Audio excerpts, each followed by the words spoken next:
Welcome back. Trainee IPS అధికారి ఉదయ కృష్ణారెడ్డి కేసులో కీలక పరిణామం చోటు చేసుకుంది.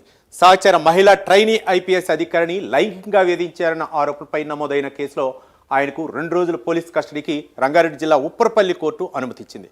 ఉమెన్ సేఫ్టీ వింగ్ అధికారులు కస్టడీలోకి తీసుకుని విచారించనున్నారు.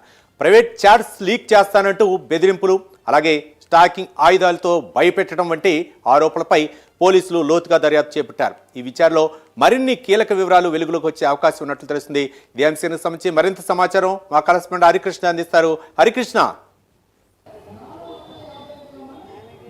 Yes, thank you Ravi. Trainee IPS లైంగిక కేసు విషయంలో కీలక పరిణామం చోటు చేసుకుంది. ఉప్పరపల్లి కోర్టు నిందితుడు ఉదయ్ కృష్ణారెడ్డిను 2 రోజుల పాటు పోలీసుల కస్టడీకి అనుమతి ఇస్తూ కూడా ఆదేశాలు జారీ చేసింది. ఉమెన్ సేఫ్టీ వింగ్ కస్టడీలో ఈ యొక్క విచారణ కొనసాగింది. ప్రధానంగా ఇప్పటికే అటు లైంగికంగా దాడి చేశారన్న ఆరోపణలు ఎదుర్కోవడంతో పాటు ఈ యొక్క ప్రైవేట్ చాట్స్ కూడా బయట పెడతామని చెప్పేసి బెదిరింపులకు పాల్పడ్డాం. అంతేకాకుండా కొన్ని ఆయుధాలతో కూడా ఆయన భయభ్రాంతులకు గురి చేసినట్టుగా ఈ యొక్క విచారణలో ఇప్పటికే తేలిన నేపథ్యం అయితే ఉంది. అయితే ఈ 2 రోజుల పాటు జరిగే కస్టడీలో కీలక విషయాలు వస్తాయన్నట్టుగా తెలుసు. అయితే ఇప్పటికే మనకున్న సమాచారం మేరకు ఆయనకు ఈ యొక్క మహిళా ఐపీఎస్ను లైంగికంగా వేధించడమే కాకుండా ఇతర వేరే మహిళలతో కూడా సంబంధాలు ఉన్నట్టుగా అయితే తెలుస్తూ ఉంది.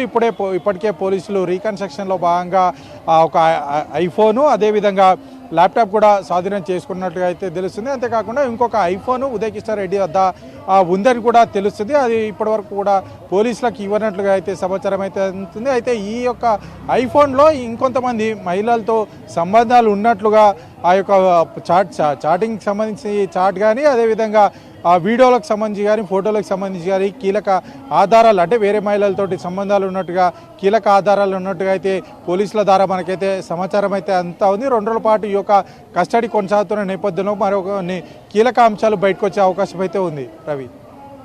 Right, thank you Harikrishna.